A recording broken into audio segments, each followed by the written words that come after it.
During the 1980s, this guy spent thousands of dollars on Scientology courses to learn the big secret about life. After years of anticipation, the day finally arrived. He sat in a room and was calmly given a note. Eagerly reading the note, he found himself stunned by the stories.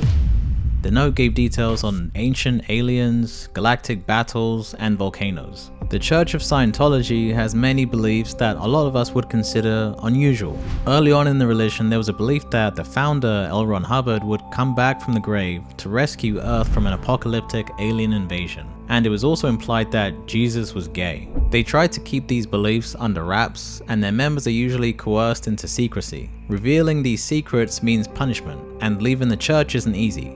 In 1950, science fiction author L. Ron Hubbard wrote a book on the self-mental help system he called Dianetics. This would lay the foundation of the church. 2 years later, he established the Church of Scientology. Before founding the church, he claimed he received military medals from his time in the Navy, and that he was trained as a nuclear physicist and earned multiple degrees. But it turns out these stories were made up. In the early years, the church was accused of being a cult. But back then, many didn't understand the dangers of what being in a cult could mean. Still, to combat this negative image, Hubbard created Project Celebrity, which would reward Scientologists who recruited well-known celebs like actors, politicians, and sports figures. This would later result in them opening celebrity centers to help promote the church. So, what do Scientologists believe? Now bear with me.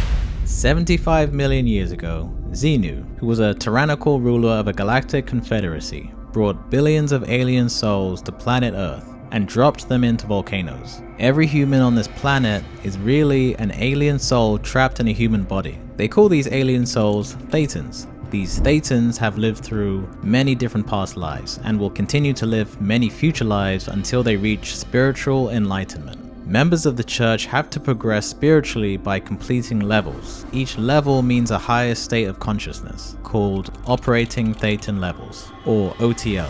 This whole process is called going clear.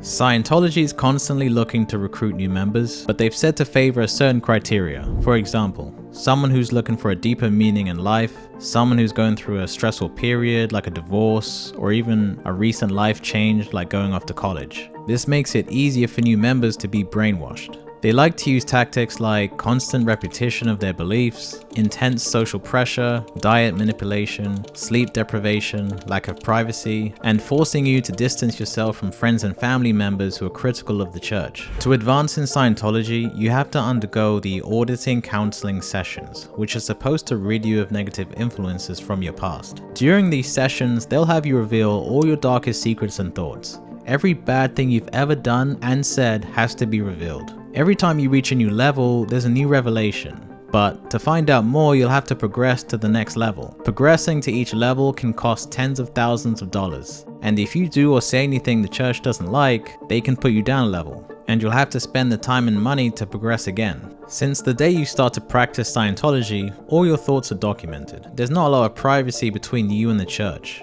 And many who have left complain of mental and physical abuse. One member claimed they witnessed the head of the church strike other members at least 100 times, which brings us to the current leader of the church, David Miscavige, who took over from Hubbard once he passed away. This guy has some crazy accusations. Apart from beating on members, he apparently forced senior staff at the church to salute his dog. This was because, according to Miscavige, his dog is a high-ranking member of the church. Those who didn't salute his dog would be punished. Also, his wife is supposedly missing. She hasn't been seen in public since 2007. They claim she's simply residing in privacy, but there's been rumors that she was sent out to one of the Scientology camps and hasn't been seen since. Miscavige is good friends with Tom Cruise. They're so close that he was the best man at Tom's wedding. Because Tom Cruise has been so loyal to the church over the years, he's believed to be treated like royalty. There's been many famous celebrities in the church, but Tom Cruise is probably their most famous member. He's tried to recruit other celebrities in the past, but he hasn't had much luck. He's definitely said some questionable things throughout the years, which speaks to his state of mind.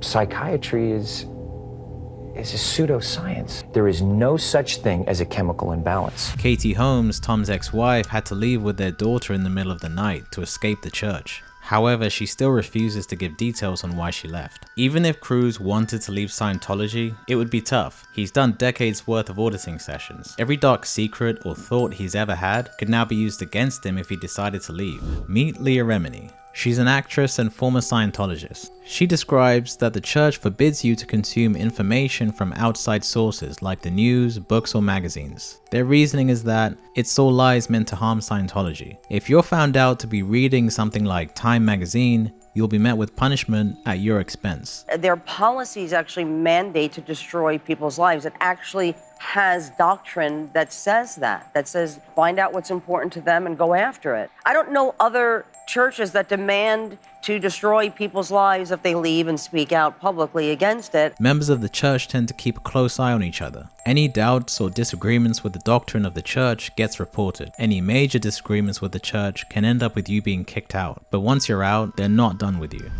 All outsiders of the church are called non-people, and there are two types of non-people, WOGs and SPs. WOGs are people who are yet to be a part of Scientology, and SPs are those who are ex-members, enemies of the church, or both. They have a policy for SPs known as fair game, meaning they can be sued, tricked, or destroyed. Remember, you've revealed all your darkest secrets, so now they can use this against you. Members in the past have been physically forced to stay. A Jane Doe who sued the church claimed that she was put in solitary confinement. She managed to escape by hiding in the car of a non-church member, but once she left, her father convinced her to go back to the church to do an official exit.